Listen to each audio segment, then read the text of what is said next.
June 4, 1943. Railroad Street in Mejia, Texas. The pencil in Unafizia Verer Burkhardt's hand quivered as he wrote in a diary he kept hidden. Lines that, if found by his own officers, could have sent him into solitary confinement. The Americans must be deceiving us, he insisted.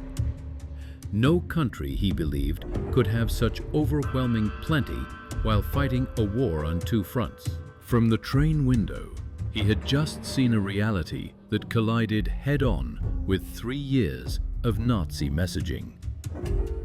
Electric light spilled from farmhouses, street corners, and shop windows. An unbroken chain of illumination across the Texas plains at 10 o'clock at night. Back in Germany, blackout rules had darkened the Reich since 1940. And even before the war, electricity had reached only a small fraction of German farms. Yet here, inside the decadent, collapsing America described by propaganda, power seemed as ordinary as running water. 1,850 veterans of Irwin RML's Africa Corps stepped down onto the platform. Not from cattle cars or freight wagons, but from padded Pullman coaches equipped with dining service and sleeping berths. The people of Mejia had gathered in force to watch them arrive. What those on the platform did not yet understand was that this scene would ignite one of the most significant psychological shifts in modern prisoner history. Nazi ideology beginning to erode, not through argument, but through the blunt evidence of American industrial strength. The equations of Allied victory were being solved not only in war rooms, but in factory outputs. Numbers that would soon overturn what these soldiers believed about their enemy, their own nation, and the cause they had served. That unraveling had started weeks earlier, on May 13, 1943, in Tunisia. General Jürgen von Arnim, Rommel's successor, capitulated, along with roughly 250,000 to 275,000 German and Italian troops. The exact tally shifted as isolated formations laid down their arms over the following days. The Wehrmacht's most seasoned desert fighters, men who had pushed the British back toward Egypt and earned even Montgomery's reluctant respect, were abruptly transformed into captives. One of them was Hetman Friedrich Radke, Iron Cross First Class, veteran of the campaign in France, twice wounded in North Africa.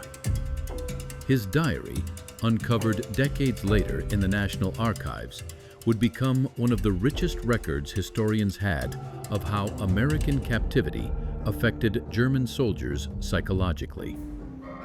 For Radke, the path from defeat to revelation began at the port of Oruran in Algeria. As Radke and some 30,000 other prisoners waited in improvised holding camps for transport, American efficiency began to fracture their assumptions. The US Army handled thousands of captives each day with a level of organization that to them surpassed anything the Wehrmacht had managed even at its peak.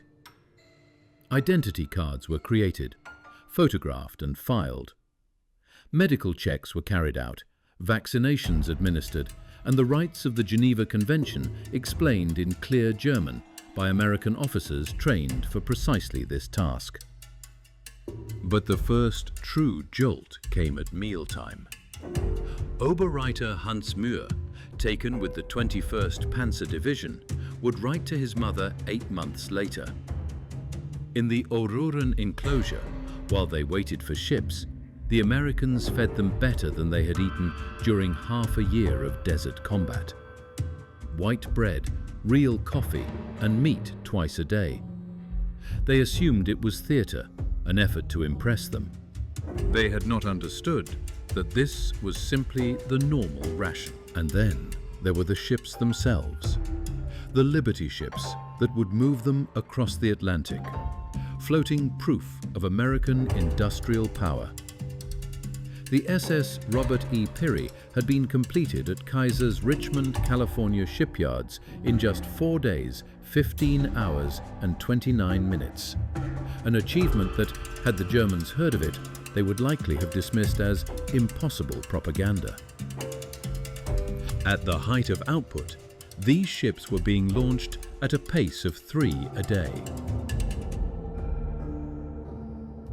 And instead of returning across the ocean empty, they were loaded with prisoners, transporting as many as 30,000 POWs each month by the summer of 1943. The 2-week Atlantic passage in July became the next stage in the breakdown of old beliefs.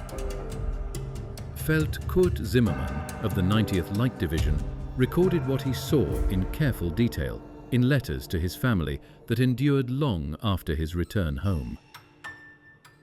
Each day aboard ship, he observed, the crew discarded more food as waste than his entire company had received in weekly rations. American sailors, Zimmermann wrote, tossed away half-eaten steaks, untouched loaves of bread, and gallons of milk left standing too long.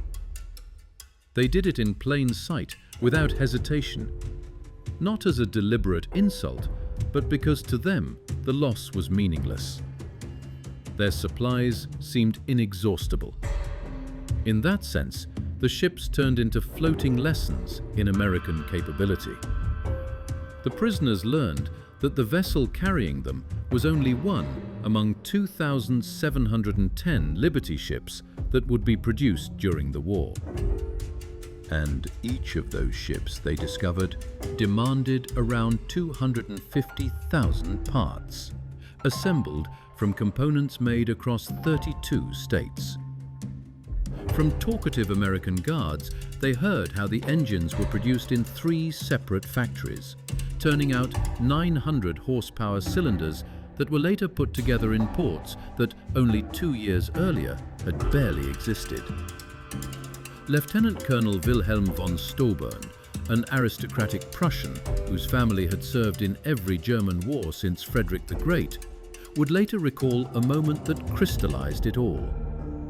As the ship neared the American coastline, he watched a radar antenna spinning above the bridge. A technology he had assumed Germany, and perhaps the British in limited numbers, possessed as an advantage, was simply standard equipment on a cargo ship. That was when he first began to suspect the war was already beyond Germany's reach. August 10, 1943. Norfolk Naval Base, Virginia. The first view of America finished what the crossing had begun, sweeping away the last scraps of propaganda about American industrial weakness. Norfolk spread across 4,300 acres, docks running for miles, cranes in constant motion, dozens of ships being loaded and unloaded at the same time. In a single day, this one port moved more tonnage than Germany's port of Hamburg could handle in an entire week. Gerrit Johann Weber, once a factory worker from the countryside before being drafted, counted 47 cargo vessels at different stages of work.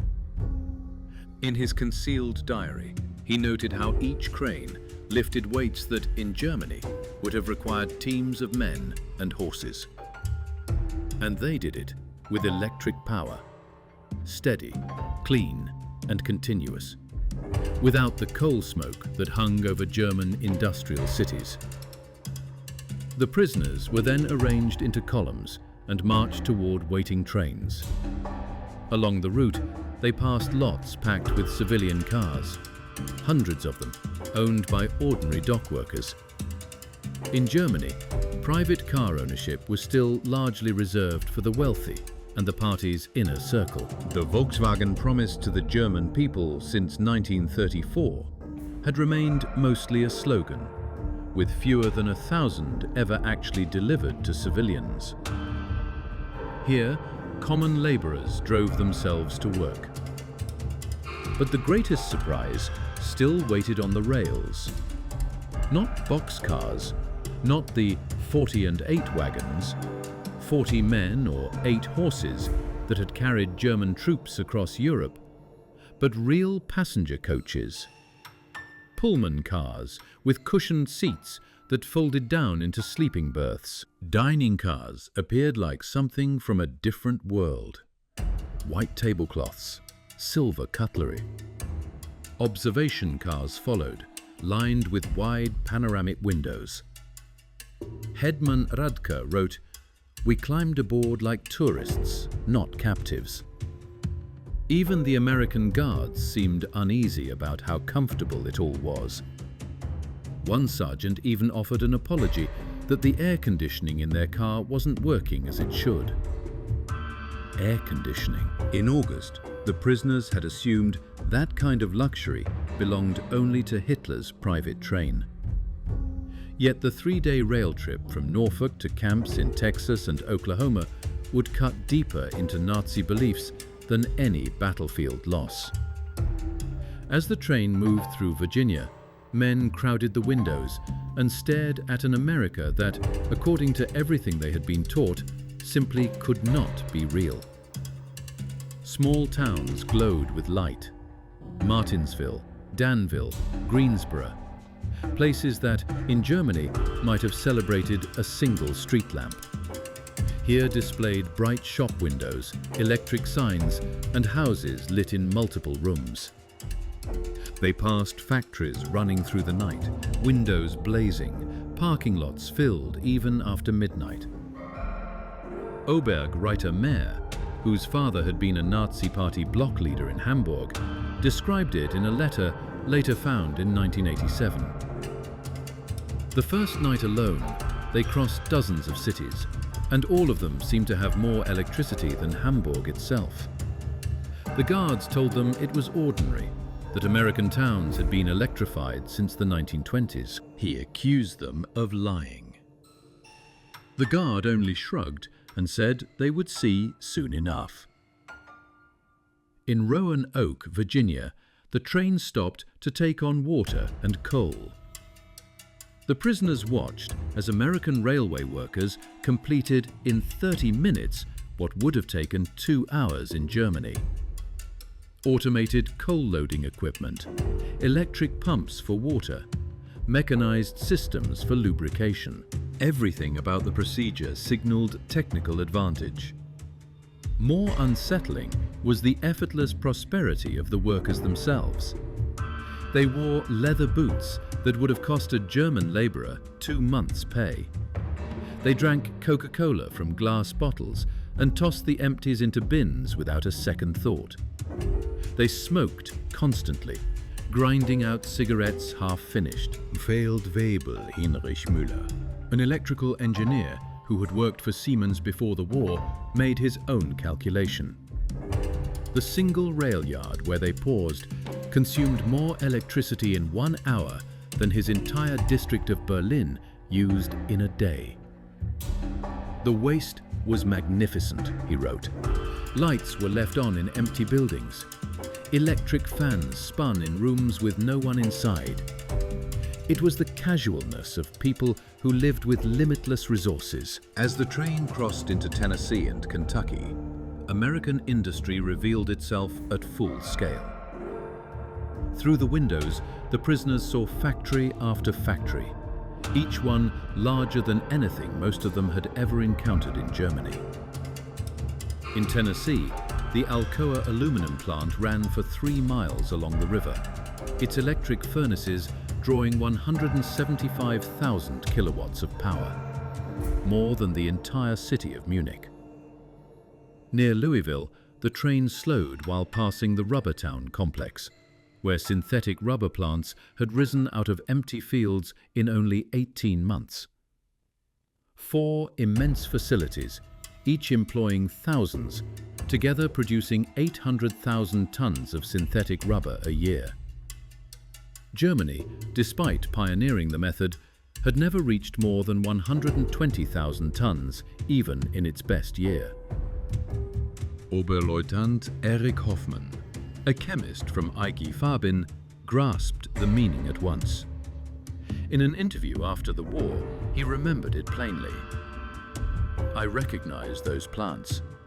I could make out the distillation towers, the cracking units, the whole layout. Each site was more modern than anything we had managed to build. And there were 4 of them in this single place. Then they told us there were dozens more across the United States. The train swept past Ford's Willow Run plant outside Detroit, a colossal structure visible from miles away.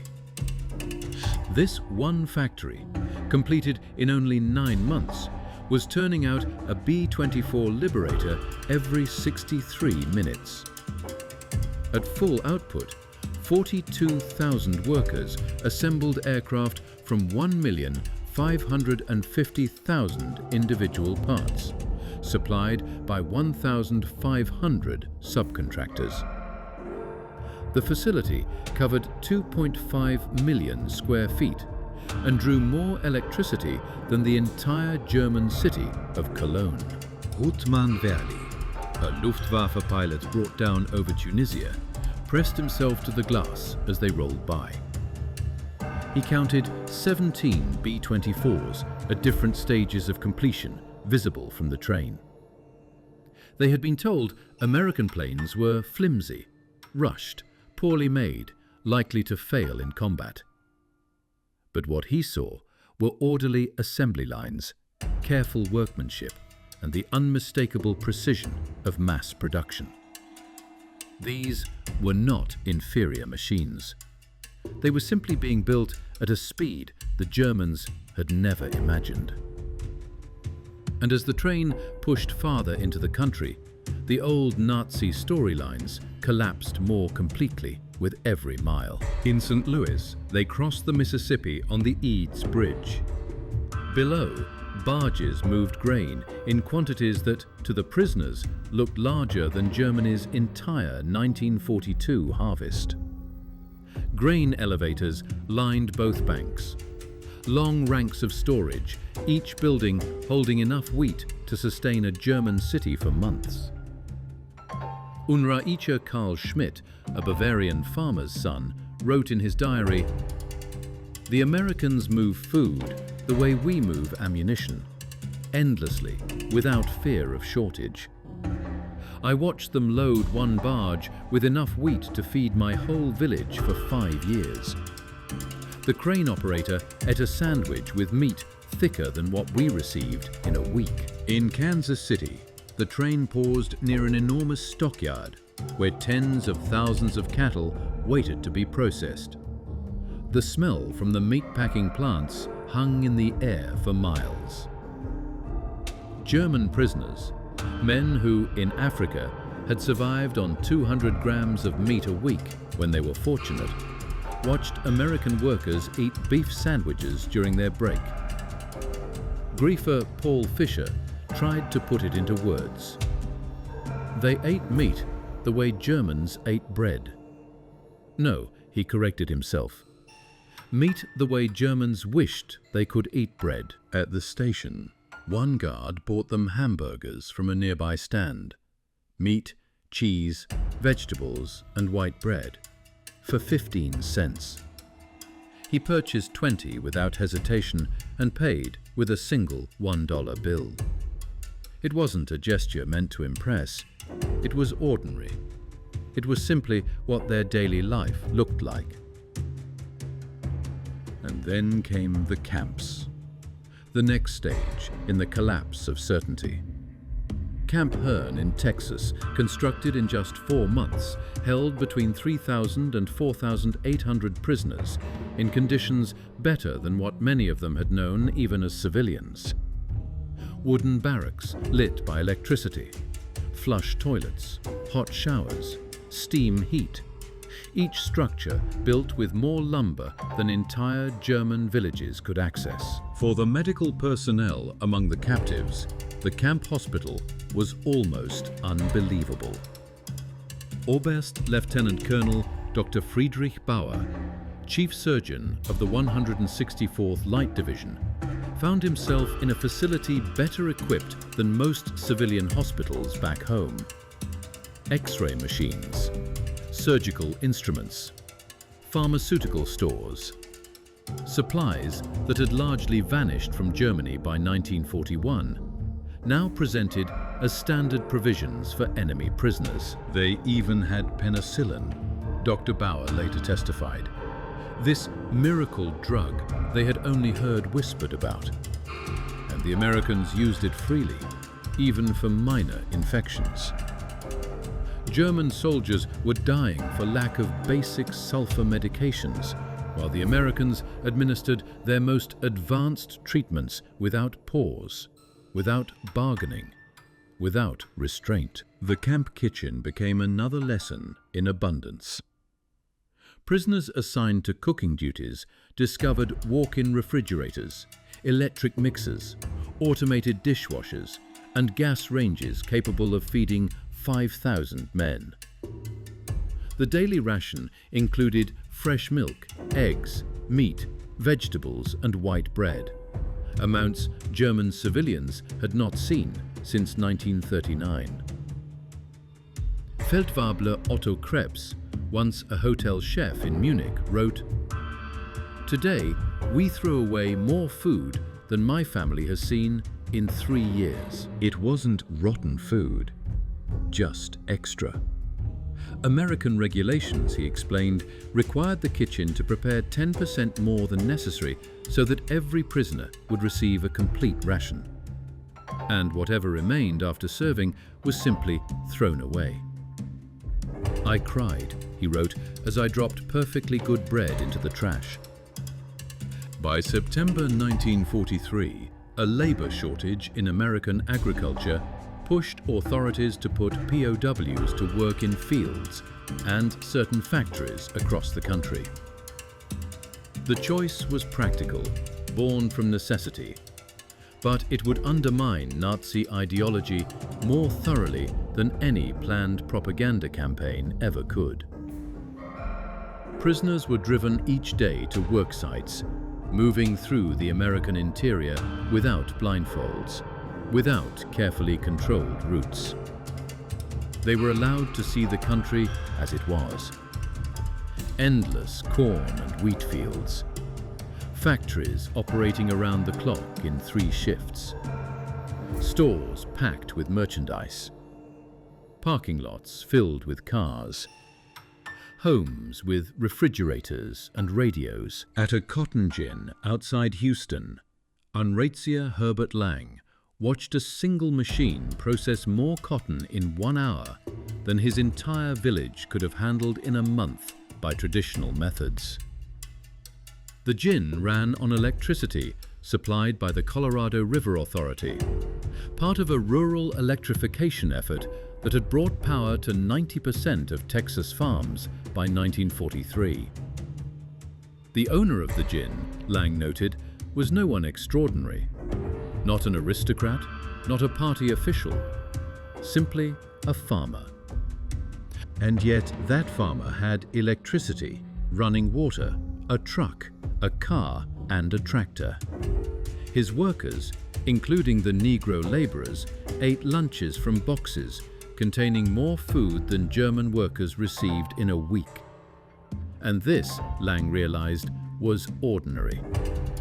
Every farm we passed was the same, he recorded. In Nebraska, prisoners were sent into sugar beet fields, where they encountered mechanized agriculture that seemed almost impossible. They learned that a single combine harvester could replace the labor of 100 men.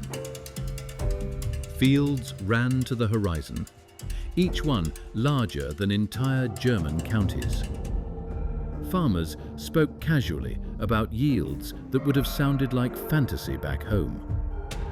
60 bushels of wheat per acre, compared to Germany's 30, even on its best land. Gefreiter Wilhelm Hoffmann, working near Skotzlaff, wrote, "The farmer's son, 16 years old, drove a tractor worth more than everything my father earned in his lifetime." When Hoffmann remarked on it, the boy laughed and said it wasn't even a particularly good tractor. His father was waiting for a newer John Deere model that would be better still. The harshest shocks came to prisoners assigned work near American factories. While the Geneva Convention forbade using POWs directly in war production, they could be employed in industries that released American workers for military manufacturing. That technical loophole placed thousands of German prisoners close enough to witness American industrial power with their own eyes. At a Campbell's soup plant in New Jersey, prisoners watched lines that processed more tomatoes in a single day than most German facilities handled in a month. The factory ran with a minimal staff of women and older men because most younger workers were in uniform. Even so, output surpassed peacetime levels. Stabsfeldwebel Ernst Wagner, who had worked in German food processing before the war, described what he saw. Everything was mechanized. Electric conveyor belts, automated filling machines, steam cookers processing hundreds of cans at once. One elderly woman monitored control panels that governed what would have required 50 workers in Germany. And she did it while listening to the radio and drinking coffee. Near Detroit, prisoners unloading coal at a power station caught glimpses of how the auto industry had been transformed for war. Across the water, the River Rouge complex employed 100,000 workers, producing jeeps, aircraft engines, and tanks. The plant consumed 1.5 million kilowatts of electricity each day, more than the entire city of Hamburg. "We could see the parking lots," wrote Oberreiter Franz Kellner, "rows upon rows of cars owned by workers." In Germany, even officers often did not have automobiles. Here, factory workers drove themselves to their shifts. A guard told them many workers owned 2 cars, one for work, another for family use. They assumed he was taunting them. But by the winter of 1943, the accumulated weight of what they had witnessed was producing what American intelligence officers described as ideological collapse syndrome among the prisoners. The Special Projects Division, a secret re-education effort under the Provost Marshal General's office, recorded a rising number of POWs asking for American newspapers, books, and educational materials. Major Paul Noland, part of the monitoring team, reported in December 1943, "The prisoners no longer argued when presented with production figures. They had witnessed too much to keep repeating the old slogans. The most hardline Nazis fell silent. Loyalty to Germany remained, but the language of inevitable victory faded away." Increasingly, prisoners began to question what they had been taught about the United States. Even the newspapers produced inside the camps started to mirror this shift. At Fort Kearny in Rhode Island, Dear Roof, a paper printed by the prisoners themselves, slowly changed in tone. What began as stubborn, defiant nationalism gave way to debates about democracy, economic models, and the problem of rebuilding after the war. The editors, selected from anti-Nazi prisoners, discovered that their readership was becoming more open, more willing to listen than anyone would have expected. Lieutenant Hermann Gutz, captured with the 10th Panzer Division, put it bluntly in a letter that made it past American censorship. They had been told America was a mongrel nation, weak, divided, supposedly controlled by Jews, and incapable of real military strength. "Every day I am here," he wrote, "I see the opposite." To him, America appeared not fractured, but disciplined, organized, united, and overwhelmingly powerful. "We were fed fairy tales by criminals," he concluded. The most damaging strike against Nazi ideology came from a place they hadn't anticipated: the way Italian prisoners were treated after Italy surrendered in September 1943.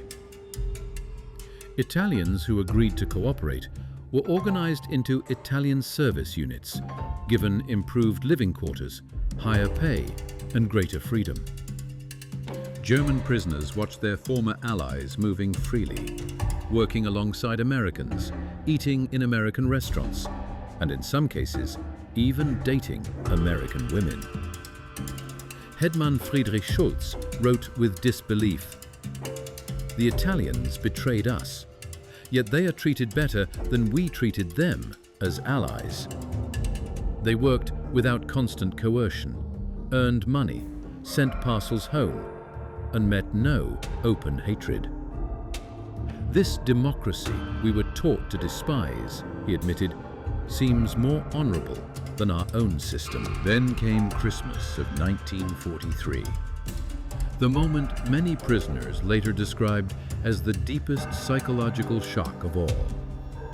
American organizations, churches, and civic groups sent roughly 500,000 Christmas packages to German POWs, men who had been trying to kill American soldiers only months earlier. Inside were cigarettes, sweets, toiletries, and games. Some local communities even invited prisoners to Christmas dinners, though regulations prevented most from going. At Camp Hearn in Texas, a local Methodist church choir sang Christmas carols in German for the prisoners. Women from the area sent homemade cookies and cakes. Boy Scouts delivered handcrafted Christmas cards. For many prisoners, this kindness toward declared enemies crushed the last fragments of Nazi racial doctrine. Oberleutnant Walter Müller, whose brother had died in the bombing of Hamburg, wrote in astonishment, "They know we are their enemies. Many have sons and husbands fighting against our armies. And still," he said, "they treated the prisoners with Christian charity, something that did not feel like staged messaging, but like genuine human decency." What kind of people treat enemies this way, he asked. In his view, only a nation absolutely confident of victory and secure in its power could behave like that. Even the Christmas meal itself was beyond anything they could process. Turkey, ham, mashed potatoes, gravy, vegetables, pies, ice cream, served in amounts Germany had not seen since before the First World War. The prisoners ate until they felt ill, overwhelmed by the idea that such abundance could be spent on enemy captives. "We ate like kings," wrote Feldfebel Hansa. Better, he claimed, than German generals, better than party leaders. And the guards told them this was nothing exceptional. It was simply an ordinary American Christmas dinner, the same meal families across the country were eating at home. If they could feed prisoners like this, the men wondered, what must their own soldiers be eating? By the beginning of 1944, more than 40,000 German POWs had entered educational programs. They studied English, American history, mathematics, and the sciences. The University of Chicago offered correspondence courses. Stanford University sent professors into the camps to speak about democracy and economics. The hunger for learning became relentless. Men who had been told Americans were uncultured barbarians discovered vast libraries, universities open to every social class, and research institutions that stood at the forefront of the world. They read American newspapers with few restrictions and could compare competing viewpoints, something unimaginable under Nazi rule. Dr. Wilhelm von Braun, a physicist drafted from the Kaiser Wilhelm Institute, attended lectures on atomic physics at Camp Shelby. Later, he wrote, "American professors, including Jewish refugees from Germany, taught us without hatred. They spoke of science as something universal, belonging to all humanity. Their work, he observed, was years ahead of what Germany was doing, and they shared it even with enemies. For minds trained by Nazi ideology, that kind of intellectual generosity was almost impossible to comprehend. Camp theaters added another unexpected dimension. They screened American films, not staged propaganda, but ordinary Hollywood productions. Prisoners watched Gone with the Wind and saw a story of defeat and recovery that echoed their own situation. They also watched The Grapes of Wrath, stunned that Americans would show such harsh criticism of themselves in front of enemy captives. "They hide nothing," wrote Lieutenant Joseph Kramer. "They show their problems, their failures, their conflicts." And yet, he noted, this openness seemed to make them stronger, not weaker. In Germany, such criticism would have meant death. In America, it was treated as a form of patriotism. Spring 1944 brought the expansion of prisoner labor programs as American production surged toward its peak. German POWs worked in canneries, mills, and fabrication plants, seeing the full weight of American industry up close. The statistics alone told a story no propaganda could neutralize. At the Higgins boat factory in New Orleans, prisoners unloaded steel destined to become landing craft for D-Day. They watched workers turn out 700 boats each month, each one built from 20,000 parts. The factory employed 20,000 people, including thousands of women who ran cranes, welded hulls, and oversaw production lines. Stabsfeldwebel, Kurt Zimmermann wrote with disbelief. Women doing what had been considered men's labor, Negro workers operating complex machinery, teenagers running drilling equipment. Everything they had been told could not function inside a democracy. And still, production never slowed. 3 shifts, 24 hours a day, 7 days a week. They produced more boats in a month, he wrote, than our entire Navy built in a year. At Republic Steel in Ohio, prisoners observed a daily output of 10,000 tons of steel. Blast furnaces burned without interruption, supplied by endless trains bringing iron ore from Minnesota and coal from Pennsylvania. The scale was beyond what most Germans could mentally frame.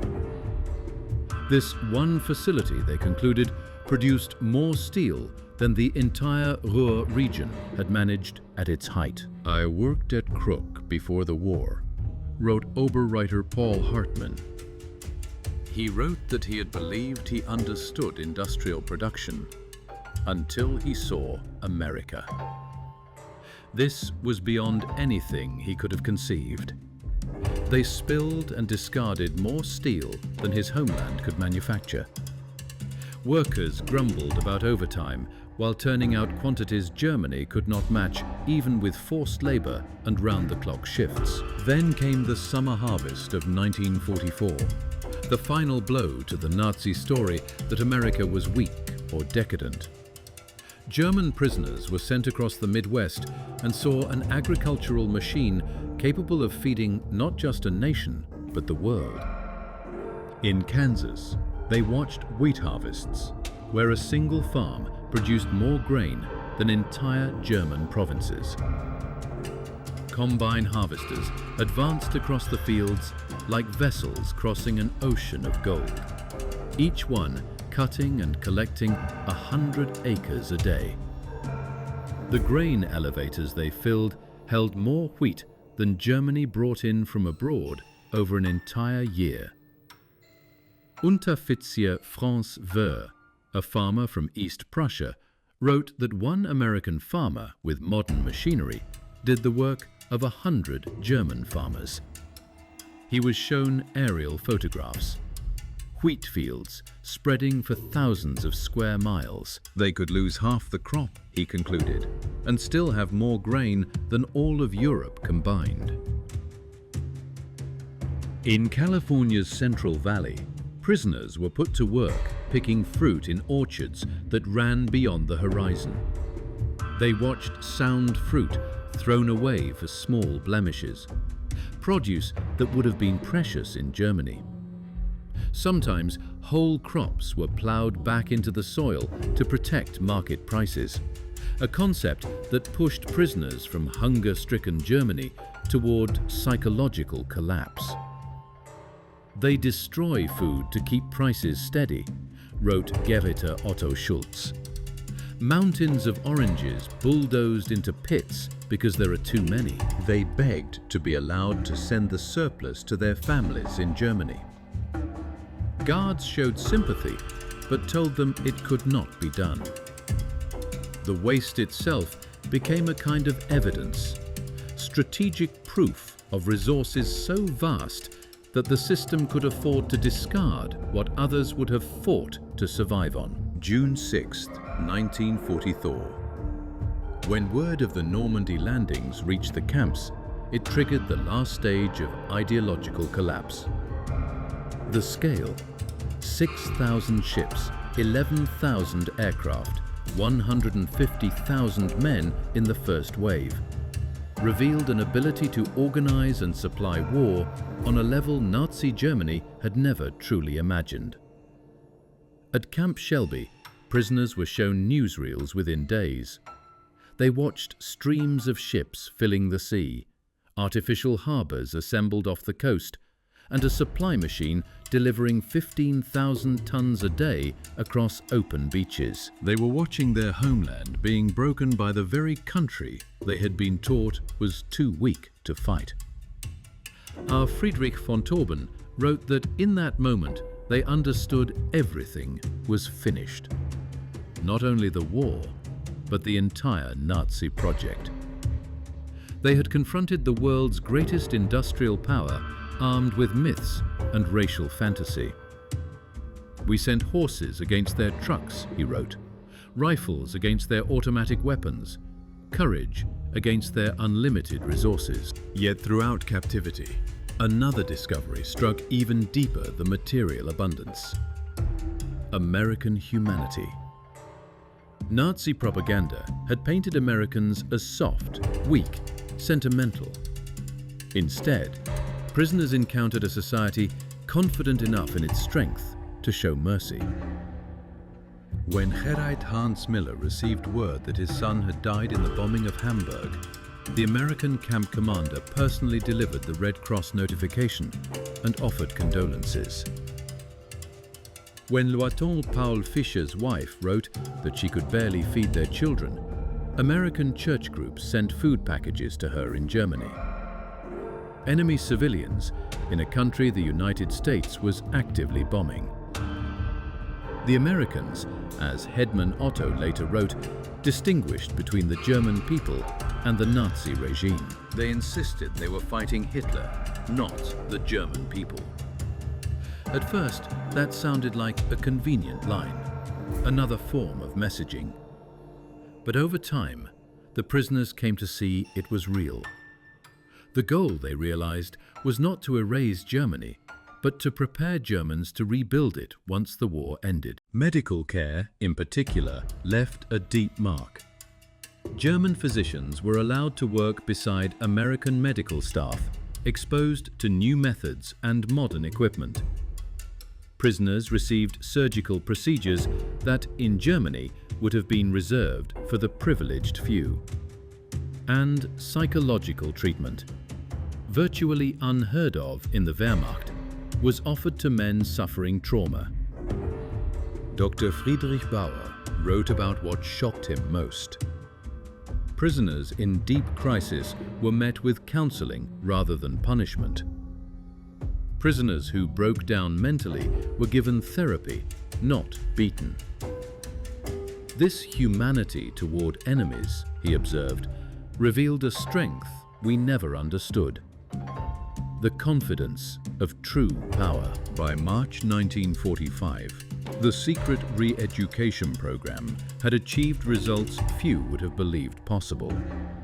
More than 25,000 prisoners had volunteered for courses on democracy. Camp newspapers ran articles on constitutional government, free markets, and civil rights. Discussion circles formed, debating what Germany should become after the war. The program's impact exceeded every expectation. Men who arrived as committed Nazis were now writing essays about democratic reconstruction. Even officers who had sworn personal loyalty to Hitler were making plans for the future, talking about bringing American agricultural techniques back to Germany.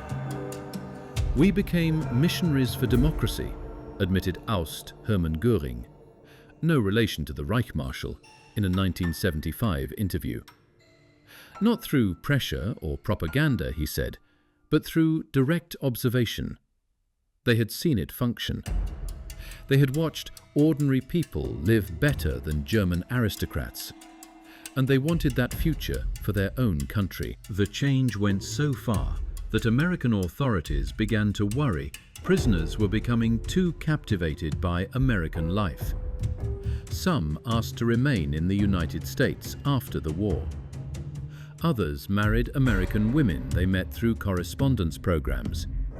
And in the 1950s, thousands would ultimately immigrate to America. Then came April 1945, the final, brutal revelation.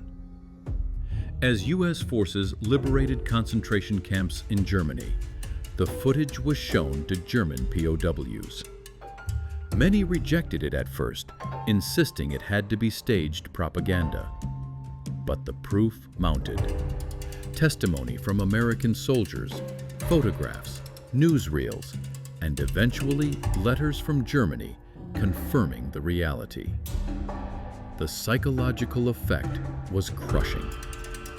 Men who had clung to some sense of honor despite military defeat now faced something worse: the complete moral collapse of what they had served. The cause was not merely lost, it was revealed as criminal. Headman Walter Schmidt captured it with stark clarity. They had believed themselves fighters for a grand mission, only to learn they had been instruments of criminals. They had told themselves they were bringing civilization to inferior peoples, only to realize the barbarism had been their own. And the Americans they had been taught to despise as weak and decadent had shown them in practice what civilization actually looked like. When the war ended in May 1945, repatriation approached with conflicted emotions. The prisoners were returning to a ruined Germany, carrying memories that contradicted everything they once accepted as truth. They had eaten better in captivity than they had as soldiers. They had been treated with more respect by enemies than by their own system. The final months behind wire were spent preparing them for life in a shattered homeland. American authorities offered vocational training, agricultural instruction, and political education. Prisoners learned about plans for rebuilding even before the Marshall Plan was publicly announced, coming to understand that America intended to restore Germany rather than punish it into collapse. "They prepared us to rebuild our country," wrote Ost Friedrich von Tobin. "They gave us skills, knowledge, and hope." In the end, the program aimed at something unprecedented: turning defeated soldiers into future citizens. That generosity from the victors was impossible to grasp for minds trained in Nazi vindictiveness. Between 1945 and 1946, 371,683 German POWs were sent home from American camps. They returned to a Germany that was divided, ruined, and impoverished, but they carried something back with them that mattered as much as food or money. First-hand knowledge of how a democratic, industrial society actually worked. German prisoners who had lived inside American prosperity became, often without intending it, carriers of change in post-war Germany. They had seen efficiency in industry, productivity in agriculture, and the everyday results of democratic prosperity. Reconstruction no longer seemed like a fantasy, because they had watched it in action. Many former prisoners later held influential roles in West Germany's rebuilding. Hans Kroll, once held at Camp Shelby, went on to serve as West Germany's ambassador to the United States. Walter Hallstein, who taught classes at Camp Koh, became president of the European Commission. Rüdiger von Mar, held at Camp Herne, served as Germany's permanent representative to the United Nations. Edward Ackermann, once a prisoner at Fort Robinson, emerged as a key figure in German agricultural reform. They carried American methods into German industry, American efficiency into German farming, and American democratic concepts into German political life. The economic miracle of the 1950s was shaped, in part, by lessons absorbed behind barbed wire. We learned that prosperity came from freedom, not conquest, Hans Kroll wrote in his memoirs.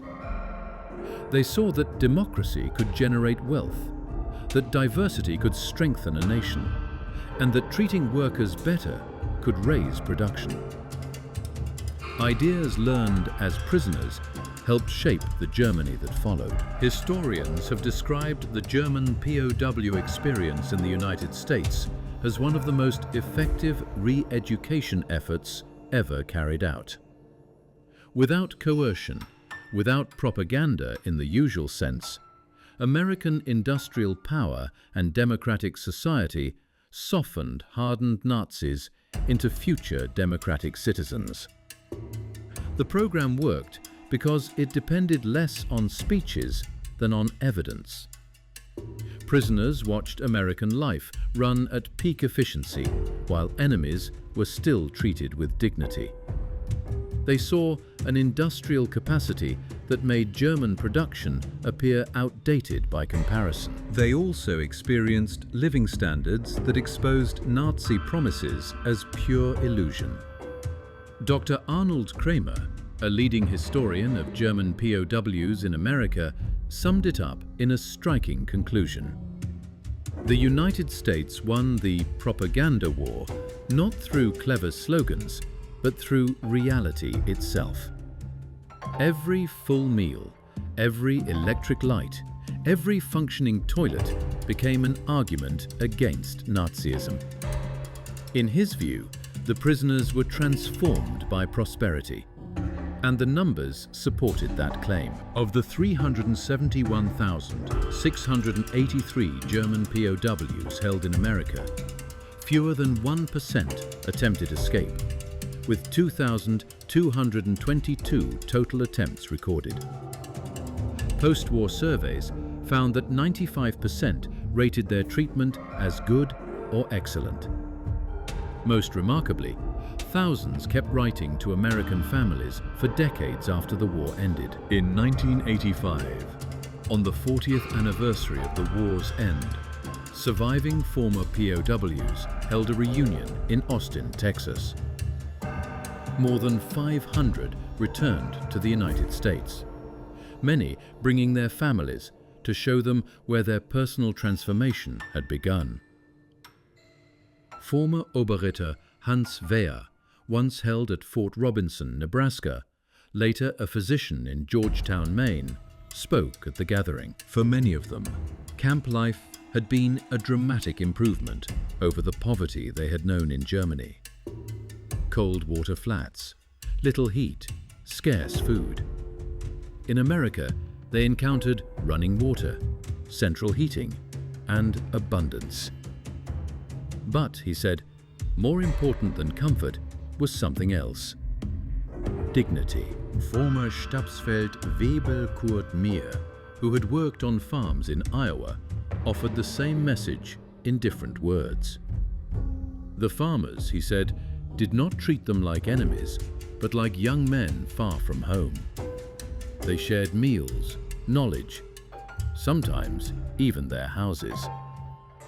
And that humanity, shown by people whose sons were fighting against them, left a permanent mark. At the reunion dinner, Oberst Hermann Gutz, then 78, gave the keynote address that captured the meaning of it all.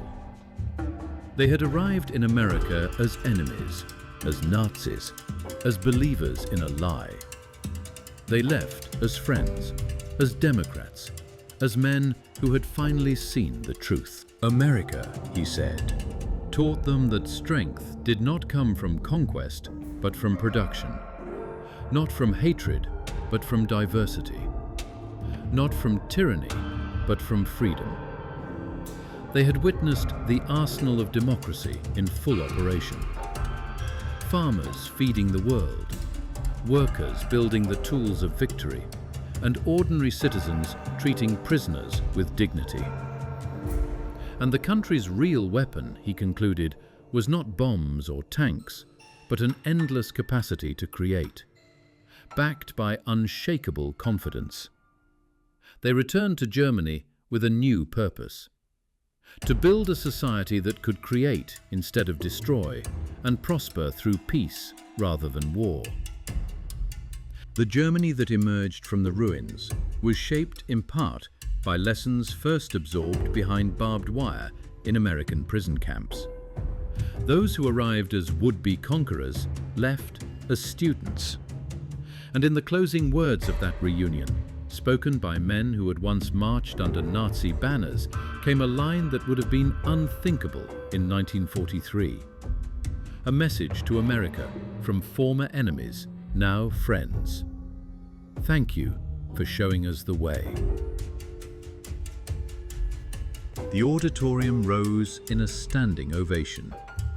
Americans and Germans together, once enemies, now united in acknowledging a transformation that would have seemed impossible when the first trains rolled into Texas in June 1943.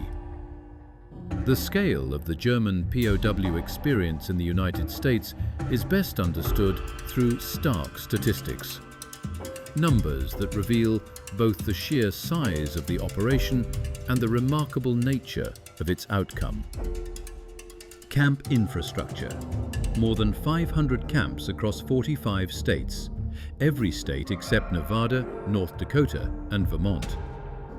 A network of 175 main camps, supported by 325 branch camps. Facilities built to hold anywhere from 250 to 12,000 prisoners at a time, with construction often completed in an average of 90 days per camp. Prisoner population: 371,683 German POWs, out of 425,871 total Axis prisoners. The peak population came in May 1945. The flow of arrivals averaged about 20,000 per month in 1943, rose to roughly 30,000 per month after D-Day, and reached 60,000 per month in the final months of the war. Labor contribution: 14 million man-days of agricultural work. 100 million board feet of lumber processed. An estimated $230 million in labor value in 1940s dollars. Prisoners earned about 80 cents per day and helped relieve critical labor shortages in 46 states. Escape statistics: only 2,222 escape attempts out of more than 371,000 prisoners. About 0.6%. No successful permanent escapes. Most escapees were recaptured within 24 hours. No American civilians were harmed by escapees. Educational programs, more than 40,000 enrolled in formal courses. 135 camp newspapers were published. Around 30,000 took English classes. 15,000 entered vocational training, and about 8,000 completed university correspondence courses. Post-war immigration and ties. Roughly 5,000 former POWs later immigrated to the United States. More than 12,000 maintained correspondence with American families, with an average correspondence duration of 31 years. Many returned later as tourists, or even as business partners. Treatment assessment and ideological shift. 95% rated their treatment as good or excellent. 74% said captivity positively changed how they saw the world. 61% expressed interest in learning about democracy. Fewer than 10% still held strong Nazi beliefs by 1945. The German prisoners who encountered American industrial strength did not merely observe history from the sidelines, they were changed by it.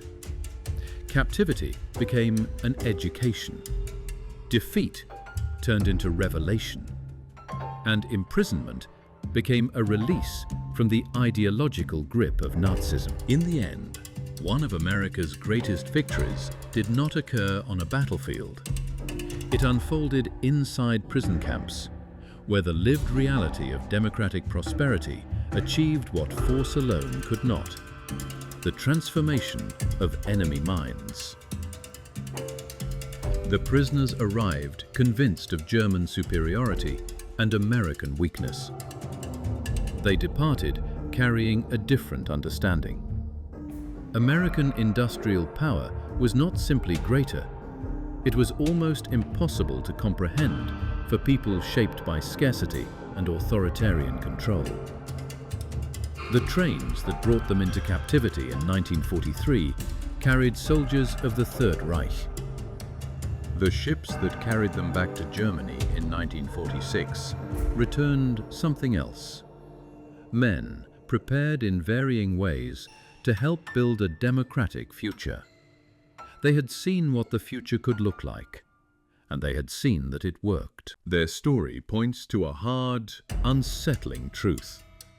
The most powerful weapon in America's arsenal was not only tanks or bombers, but the overwhelming evidence of what a free society can create. The German POWs were stunned by American abundance, but in the end, they were converted by it. Within that transformation were planted the first seeds of Europe's post-war recovery and the final undoing of the Nazi dream. The men who went back to Germany returned not merely as beaten soldiers, but as living proof of what a free society could build. The economic miracle that reshaped West Germany in the 1950s rested in part on foundations laid in American prison camps, where enemy troops learned a different equation. Prosperity came not from conquest, but from freedom. Not from racial myths, but from human dignity. Not from total control, but from democratic cooperation. They had arrived in the United States expecting to see a weak, fractured country on the edge of collapse. Instead, they encountered an industrial giant, vast in power and unexpectedly humane. They came as prisoners of war, but left as witnesses to the arsenal of democracy at its absolute height. And in their astonishment at American abundance lay the psychological beginnings of what would follow. The Atlantic Alliance, the Marshall Plan, and the democratic reconstruction of Germany. They had seen America and that experience could not be undone. Their children would grow up in a democratic Germany allied with the United States. A partnership rooted in a reversal that began when 1,850 Africa Corps veterans stepped off a train in Mejia, Texas, and realized that the world they had been taught to believe in was built on falsehood. Ultimately, the story of German POWs in America is a story of redemption through exposure to reality. It suggests that some of the most decisive victories are achieved not through destruction, but through demonstration. Not through propaganda, but through prosperity. Not through hatred, but through humanity. The German soldiers who witnessed American industrial strength became, often without intending it, messengers of democratic possibility, carrying back to their homeland the seeds of change that would grow into one of the most successful reconstructions in modern history. Their passage from Nazi warriors to democratic citizens stands as one of the most striking transformations of the era. And it was accomplished not by force, but by the overwhelming evidence of what free people could accomplish when they worked together. In the end, that was America's hidden weapon. Not only the ability to build more tanks and planes than any nation in history, but the capacity to turn enemies into friends through the quiet power of example. The German POWs were overwhelmed by American production, but more importantly, they were altered by what they saw. And in that change lay the groundwork for a better world.